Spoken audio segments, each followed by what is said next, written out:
Aftermarket Radio Network.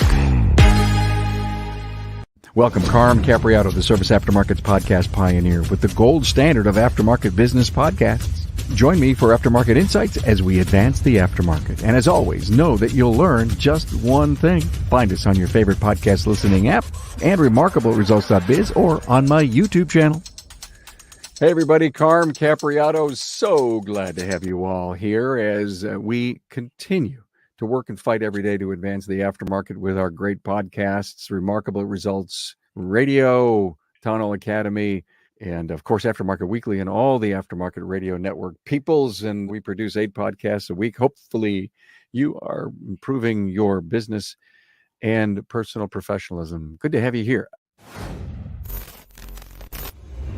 Automotive technologies of today and tomorrow demand that professional technicians continuously maintain and grow their knowledge and skill sets.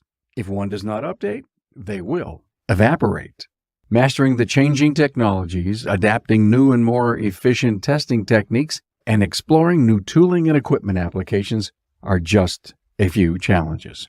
Dorman Training is dedicated to providing the latest information and proven service and repair tips brought to you by some of the nation's best instructors in the company of some of the nation's best technicians. Dorman has been a leader in driving new product solutions for the automotive aftermarket for more than a century. With Dorman.Training.Com, we also deliver the technical training and insight service professionals need to further their careers and stay current.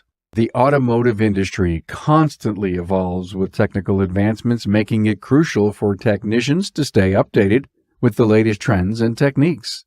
By undergoing comprehensive training, aspiring technicians will equip themselves with the necessary skills and knowledge to excel in their field. In addition to personal technical training throughout the United States, Dorman Training Center delivers online training modules covering a wide variety of topics, with new resources rolling out regularly. Whatever your role or experience, you can find helpful information on DormanTrainingCenter.com. Dorman Technical Training covers many of today's advanced automotive systems, including hybrid EV, driver assistance, diagnostics, emission, and complex electronics. Created for working service professionals and taught by ASE-certified instructors, classes are held as lunch and learns in the evenings and weekends at on-site locations, as well as available on demand. Bring your knowledge to the next level at DormanTrainingLive.com. I am with Aldo Gomez. Hello, Aldo. Hello. How are you? I am great. He's with Business with a Purpose. Probably everyone knows that's Barrett. And what a great friend Barry is. And Aldo is his sales trainer. And Aldo's got the greatest story in the world about sales training and his passion for training. And that's why he's here. Business with a Purpose is bwpcoach.com. Go out and see Barry and Aldo there doing a whole bunch of things. I love your story. And part of the things that we're going to talk about today, and I was so moved by our discussion, that if you want training to work for you, you have to be a good student. Just let that sink in for a moment. You come away from a training session and you say, well, that was good, but maybe you didn't. I know you know your own rules. Maybe you didn't pay attention. Maybe you thought it was a great subject, but you didn't commit enough to it. So you got to be a good student. Aldo's going to talk about 5 tips on being a great student. Part of that to bring your ROI together and how to understand yourself and accept yourself. And all of that reminds me of emotional intelligence, Aldo. Is that where that's going? Well, the reason I talk about understanding yourself and accepting yourself is that when you're training with students is that often people can get pigeonholed or think that it's not them. That's not their personality style to deliver a presentation in that way. Presentation, the other name for it is script. So when we introduce presentations into our training, then what happens is people say, well, I think I'm going to sound like a robot, or that doesn't sound natural to me. And understanding yourself and accepting yourself means that we're not asking you to change who you are. And we're not directing you to be rigid in the way that you deliver the presentation. You can deliver the presentation in the way that you naturally feel good. And the only way to be able to step out of your comfort zone and deliver the presentation like we're asking you to is that you need to accept yourself and understand that you get to be who you are. But there's certain ways that you need to deliver that presentation with confidence. And the Yeah. only way you can do that is by really knowing who you are so that you're comfortable accepting that this may be out of your comfort zone. And what really happens is people may say that they don't have an ego or they're not proud. At the end of the day, most students are concerned that they're going to fail. They're not going to sound natural, or someone's going to pick up on what they're saying and say, that's not who this person is. That'll all go back to ego because you don't want to be embarrassed. I can imagine that. And please keep in mind that what Aldo is speaking to is sales training is on your counters at our shops. I'm telling you, you said the word script, and all I could think about was if there's a certain way to present, because that's what you're talking about, and this is a script that I have to work on practicing, or I guess getting comfortable with your own style, your own self, so you come across as genuine as you can. Can you practice that in front of the mirror at all? Well, you practice in front of the mirror, you practice on the way home. When I first started training with Barry, I had the script at my desk and I would work in two locations. I would work at the front desk, and then sometimes we would have other desks that we would use because if it was too noisy in the front office, we would go to the parts room where it was a little bit quieter. And I had a script there and I had a script in the car, and I just worked at it. And I just kept on practicing the presentation over and over again until it became natural. And that's in the mirror, in the car, everywhere. If it's important to you, then you'll find the way to practice it, drill, rehearse, and make it permanent. But the script isn't there to oversell or undersell. It is just there to give you the confidence that you can gain know, like, and trust from the customer. The presentation is there so you can listen. It gives Ah, you the ability to be lazy about that part, and you can dedicate the energy to being a better listener. I got it. Oh my God, that's so powerful. If the words can come natural because it's a script that you've learned and you're comfortable with, then you're probably 80% a listener. That's right. Yeah, you need to be able to give your mind to reserve the energy so you can really just listen to what's happening. And the reality is that we train across different industries, whether it be chemicals, plastic production, car repair, is that the objections and the responses that you get from people or customers are always the same. They don't change, right? So if you're at the front desk at auto repair shop and you're selling an alternator, a coolant service, a brake fluid exchange, not a brake flush, a brake fluid exchange, you're selling these different services or repairs, the customer is going to respond to you in one of 8 different ways and they don't ever change. So I understand you're teaching as a sales trainer over multiple industries, but you started out as a service advisor, and Barry was your trainer back in the day. And there's this cool evolution of you had such a great passion for training that you wanted to start teaching other people on your lunch break. Come on, this is cool.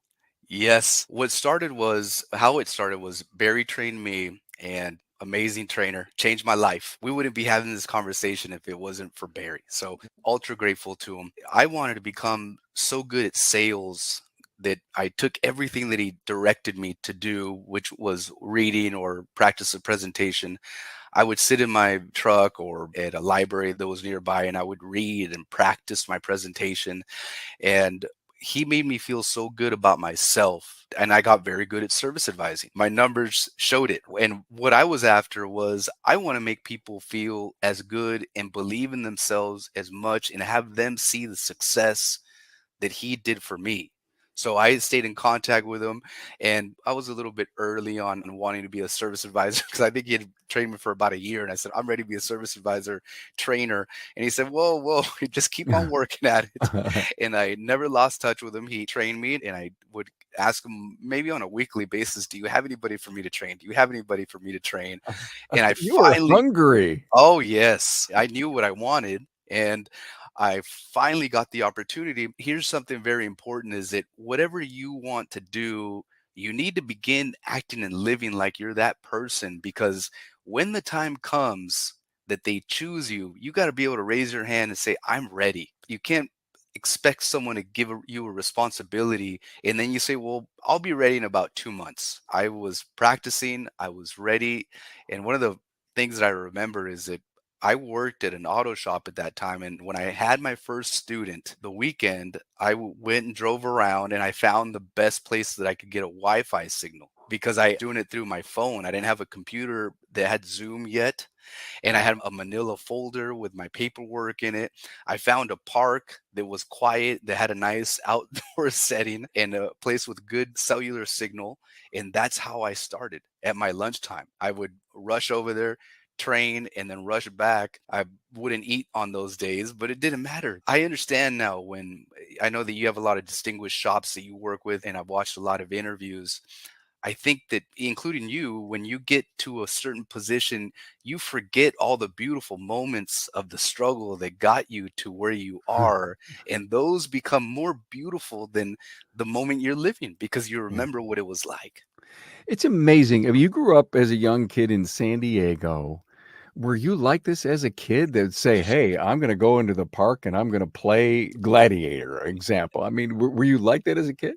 Well, all my siblings are older than me, and I know that I'm competitive. I've been competitive since I was a kid. Ah. I'm competitive and I have very loving parents that have supported me and given me guidance all my life. I've been a pampered child that's competitive and believed in. So, Well, pampered children don't necessarily, in my book of all the years I've been around, are competitive. They just say, "What's next, mom, dad?" yeah, well, I was pampered, and my parents let me know that it's okay to be pampered, but you need to stand on your own 2 feet. And there's Yeah. no complaining in this house. My parents did not stand for complaining. I got to stop, and I want to give you kudos and high fives to the fact that you found a place in a park so that you can go rehearse and practice and be that individual that you wanted to be. And now you're a sales trainer, and it all happened. Kind of reminds me of a great diagnostician, and they love to work with their hands. They've got the brain power to dig into something, even mechanical. It just doesn't matter, and they practice their craft all the time by continuing to do jobs. But in the sales realm, you don't say, "Mr. Customer, could you just come with me and just let me try to tell me you have a problem and let me try to sell you?" It's very difficult to role play with a real customer. So you have to go out and do it separately. Yes, and you read and you watch other people do it. That's the other thing is that there is so many resources around you at all times if you can learn to appreciate what people are putting out there, right? So I've had the opportunity and to work at several different privately owned shops, and some of the people that I learned the most from were the owners, because everything, especially at a younger age, everything that you've lived through or the pains that you feel, maybe about your cell phone bill or about rent or about your car payment, they've felt all those things and maybe at 10 times what you've felt it at. They are able to show you the way by showing you the way. In fact, I often tell my sales students that not only do they teach you the way, but they're paying you to teach you the way. So, gosh darn it, just pay attention and do what they ask you to do. Yeah. You learn from a lot of givers who were willing Mm, to share their wisdom, and they so many times we see potential in people as senior statesmen of owners, even trainers. Barry obviously saw some potential in you, and you kept saying, "Hey, I want in, I want in." And he kept saying, "Slow down, my friend, slow down. We got this, okay?" And Barry's a giver. You obviously are a giver. The people you worked for were a giver, and it really helped mold who you are. And that's probably something you're doing with your current students. absolutely. Now, the people that they gave me the wisdom, they gave me the chance to prove myself. Now, along the ways, I've had strict bosses and I've had some bosses that were more lenient. But in the beginning, I had very strict bosses that expected a lot out of me. And these people, what these type of people that are or bosses that are hard on their employees, it may feel like you're getting picked on. It may feel like they're expecting a lot out of you for that exact reason, that they see something inside of you that's worth, for lack of a better word, for worth giving you grief about, because Yeah, they just want you to be better. did you understand at the time that they saw greatness in you? Were they able to express it to you? Were you able to accept that and get better? I was, because I, like anybody else, would make some major mistakes. And when the major Sure. mistakes happened, Yeah. they didn't come off, they didn't yell at me. I didn't get fired. I didn't get written up. That's the telltale sign of when someone is hard on you and they believe in you. When you make a major mistake, they don't get rid of you or they don't write you up. They simply put their hand on your shoulder and they say, hey, next time, don't do that. And you're the kind of individual that would have learned big time from that and done everything you could never to make that happen again. That's correct. Yeah, yeah. Yes. It's who you are. It's your makeup. It's your being. So if you were a really good student of Barry and you understood that you have to be a good student, did that allow you to become a sales trainer? Because were you a natural salesperson and the training came in like it was water? You were thirsty and it kept coming in, which has gotten you where you are today. I guess my point is that so many of us have a talent that we have yet to uncover. To this day, I'm pretty good with people. I get along with them well. Like, I'm confident in myself, so I can bring confidence out of other people, be it customers, prospects, technicians, business owners. And I have a high drive and I want to succeed. I like success because I'm competitive by nature. So these ingredients were already in me, and Barry helped to bake the cake, if you will. If Barry hadn't been there, then I think that also that I was headed towards this direction anyways. And it just so happens that Barry and I met up, and Barry and I are very happy doing this together with Business with Purpose. You read a lot? Absolutely. I read a ton. I read sales books. I read books on psychology. I read books on meditation. Like, I have The Wisdom of Lao Tse. I like the Confucius, Marcus Aurelius. And then I also like fiction books. My favorite book is East of Eden by John Steinbeck. Absolutely fantastic book. But yes, I read a lot and I read a great range. Inspire you? Absolutely. Yeah. How does it inspire you? Because It I'm not sure there's enough readers in our industry. We talk about this a lot.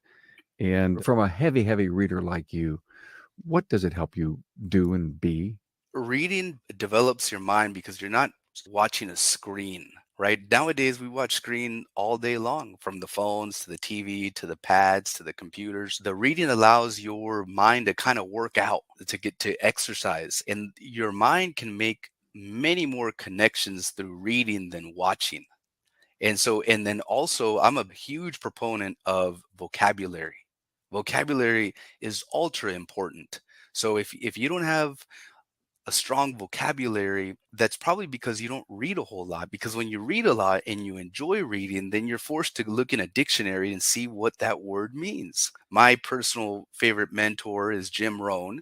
And in one of his audio series, which I've listened to many, many times because I absolutely love Jim Rohn, there's two types of people. There's people that either look up the word or there's people that don't look up the word. Yeah. I have to look up the word. Yeah. If I come across a word that I don't know, but my intuition says this may not necessarily be the first time I've heard this, and I may have lazed out the first time and not looked it up, I am finding, and by the way, everyone, it is so easy to get the definition of a word today if you're doing anything in electronics. And if not, it is not difficult if you're reading actually a physical book, Aldo, right? Mm-hmm. To have Yes. that little phone next to you and quickly look it up. Within 8 seconds, you've got the definition. And then now you figure out how it's a component to the sentence you just read. Well, there's this great book that I've had for about 8 years called Verbal Advantage. It's just a ton of words and it gives you the history of the word, how it's often used, how it's often misused. And if you want to build a good vocabulary, then you can read and then you can also pick up books that have a bunch of different words that you aren't used to using. And you get to learn how words are misused or used properly. And then you get to pick up on it and learn great vocabulary. I love that. Verbal Advantage. We're going to put that on our books page on the website because anytime someone mentions a book that they love, they read, that it fixed or changed their life in any way, we have it up on the books page. So, you love being a trainer. So, Mm. take me back to the day that you said, Barry, come on, bring me on, bring me on. How did all that happen? So it happened because at the time when Barry was training me, we would have a lot of great conversations about sales. So there's coaching for development and there's coaching for performance. And coaching for performance would be a heavy hand on what to say to a customer. It would be very, for lack of a better term, it would be very directed towards just the sales part of it. Coaching for performance, which is what I experienced with Barry, what we do very well is that we're more interested in making you a better person. Because once we make you a better person or help make you a better person and more motivated to do your job, it doesn't matter what you do. You're going to do whatever it is that you need to do for work or for your career a lot better because you're a highly motivated person and you want to be a better person. You're trying to tell me that if you find my natural tendencies, then you're going to coach or teach to that? Yes, however, sometimes people's natural tendencies need to be improved. Yeah, I'm an introvert and I rarely, I don't get my energy from being around people and I'm not really good on my feet. But I got this job as a service advisor because my friend who knows a friend and my dad got me this job and here I am just kind of floating in an ocean. Can you Yeah, can you fix can you fix me, man? Carm, there's nothing wrong with you. I'd like to share something with you. Is that okay? Sure. It's better to be an interesting introvert than an exciting extrovert, especially in sales. I love that. So get your listening skills on and let's go. Hey, you're better prepared than most because it's easier for me to for train someone like you and show you I how got it. and I what your got it. job is. Yeah. I got it. It's brilliant. You just have to have that giving, caring piece in you. I mean, can you teach that or does it just have to be there naturally? I don't know if I could teach it, but I could ask you if it's important to you. Ah, got it. And if it is, it comes through. That's right. I'm genuine. I can tell. Wow. So, how's your training different than what we can get off the shelf anywhere? Well, our training is different because we spend much more time on a one-to-one basis, right? So I know there's other training programs that might work in seminars over a couple of days, over the weekend, and or in a group setting. Our training is either one-to-one or up to four people. And that's a big difference because when you get multiple people involved in a training program, people get very shy and it's natural because you're in the room or you're in a virtual room with several other people and you can't share how you feel because you're scared that you're going to sound funny or you're scared that you're going to be embarrassed by somebody would say, well, this is a dumb question. We do role play, which I know a lot of other coaching systems also do role play. Another big thing is that we not only do the role play, but we listen to the actual phone calls with customers and we review the phone calls with customers. So when I get to hear the phone call, then it's all out there at that point. We can really do some heavy work when we get to hear the actual interactions with the customers because role play is one thing, that's like practice. But when you get to hear what's actually happening, then it's all about the uhs, the ahs, the that sounds expensive. Those moments you can't role play and you can't make up what people say back to you. When you hear it in an actual phone call, you get to break the whole conversation down and everybody learns in that situation. Big learning curve with you, the recorded call with your client. listening to that, do you just sit there and say, "Hey, let's go over this call," and your client says, "Although I missed that." What happens when you're reviewing the call is you can begin to calm the service advisor down, because most of the time what's happening is there's a just like customers have a natural reaction to what has just been presented to them, a salesperson has a natural reaction to their natural reaction. So the natural reaction to their natural reaction needs to just be slowed down, because we often jump in and assume things in our head that aren't actually happening, but we think they're happening. So do you teach the big pause, meaning let's don't be so reactionary, let it sink in, get that individual. I mean, they just stopped talking, they just took a breath, and man, you're on them. So what you're saying is you really need to think about where this person is right now. Well, that's too expensive. Instead of jumping on there and saying something, let it pause, let it sink in on purpose, and then whatever the response that you've taught people based on the situation. Is that the coaching you're doing? Yes, because the during the pause is when you get to listen, and we teach, don't answer the objection, isolate the objection.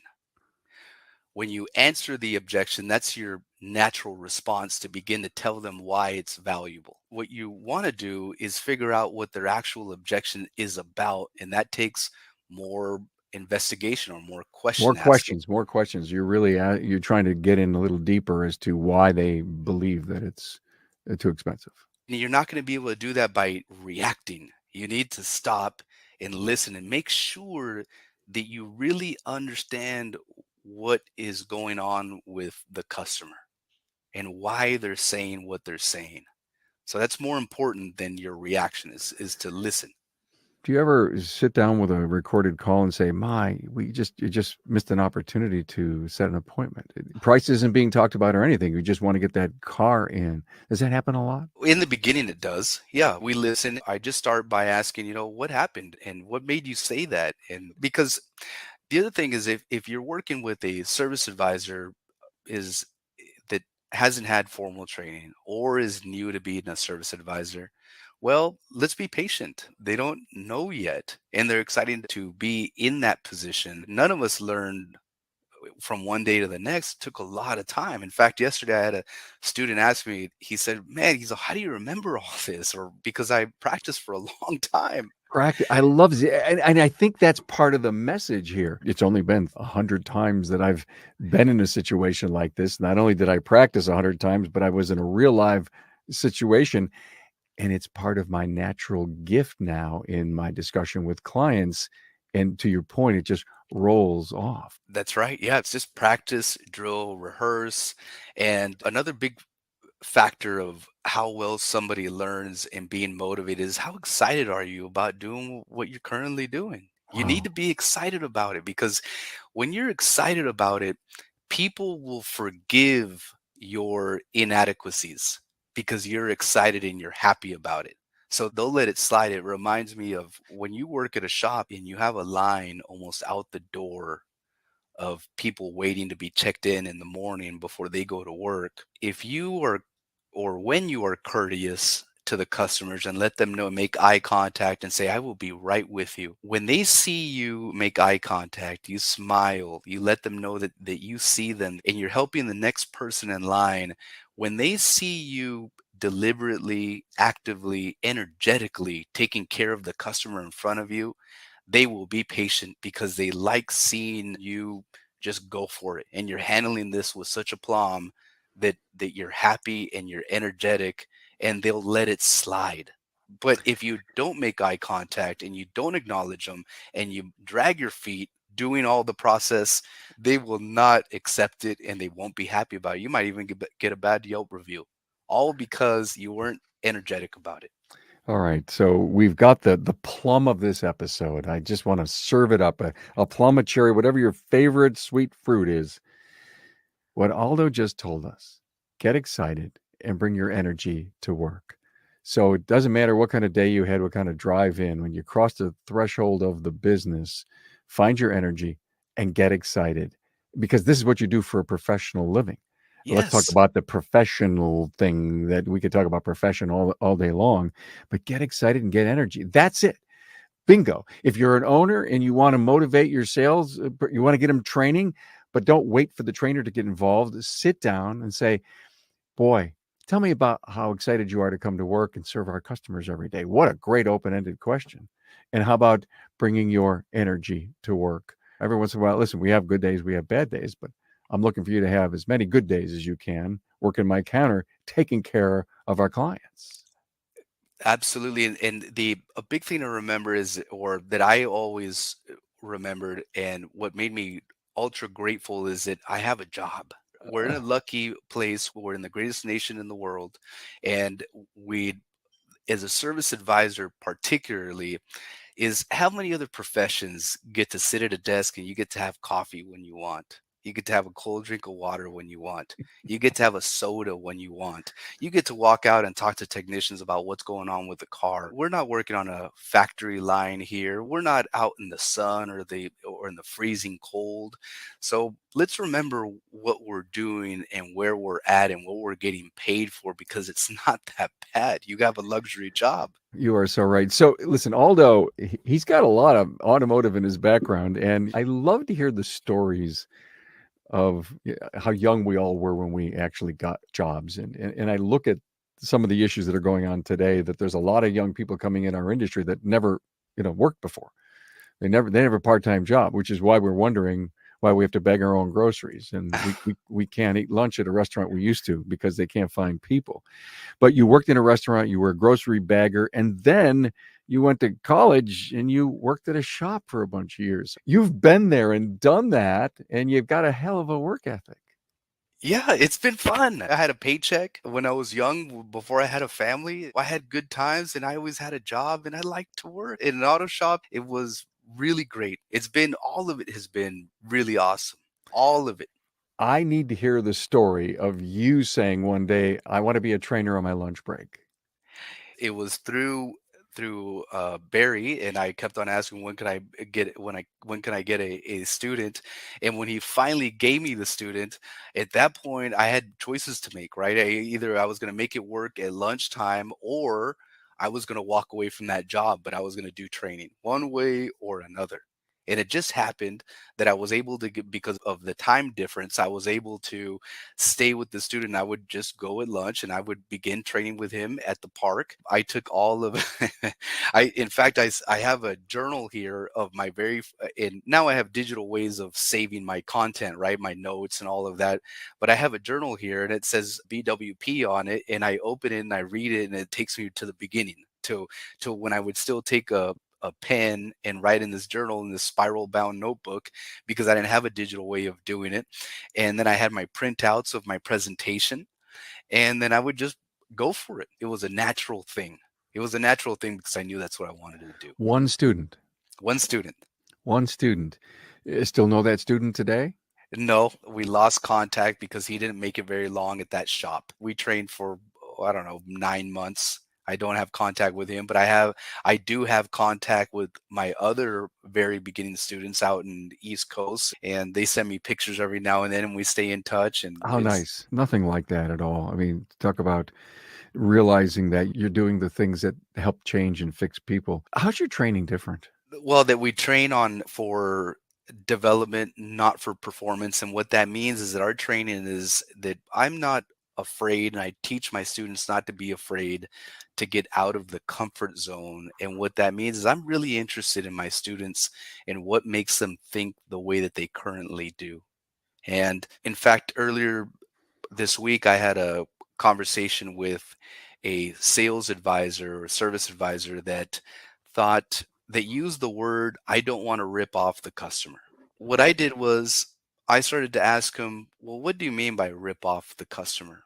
And I helped introduce him to the idea that when you as a shop have the leverage to buy a part for less than what you think is acceptable as far as making a markup on it, that I asked him how long his shop has been around. The shop has been around for 35 years.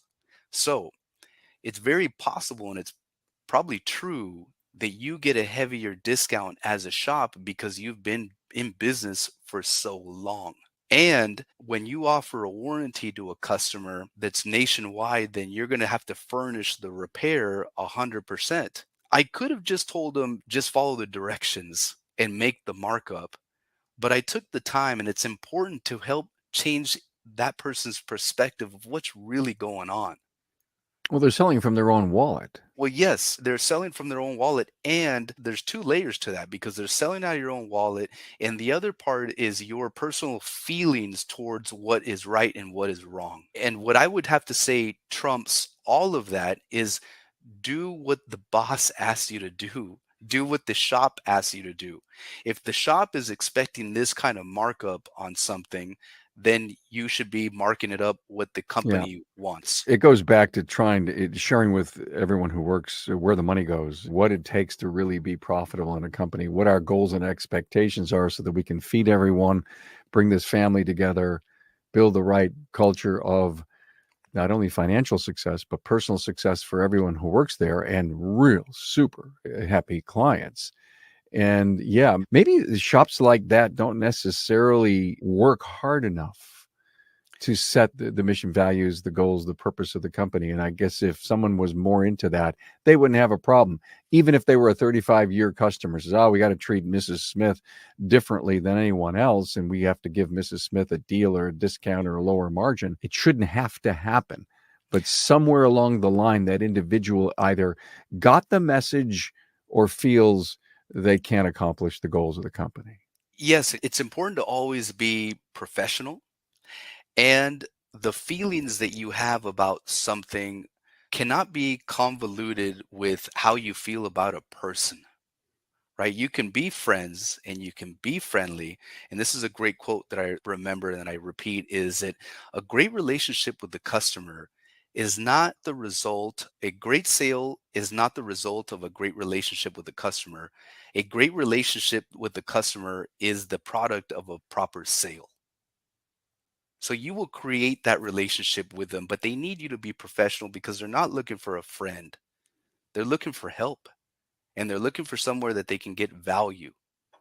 The friendship, the relationship will be built as the years or the months go on with your customer, but you need to always be professional and satisfy everybody's need, which is your shop and the customers. Great summary. I love that. So, growing up with the parents, they give you a lot of direction, a lot of love. A lot of love, a lot of direction. The direction was my dad was a lawn maintenance person. My mom cleaned houses. They never complained about a thing. They never complained about their bosses because they were self-employed.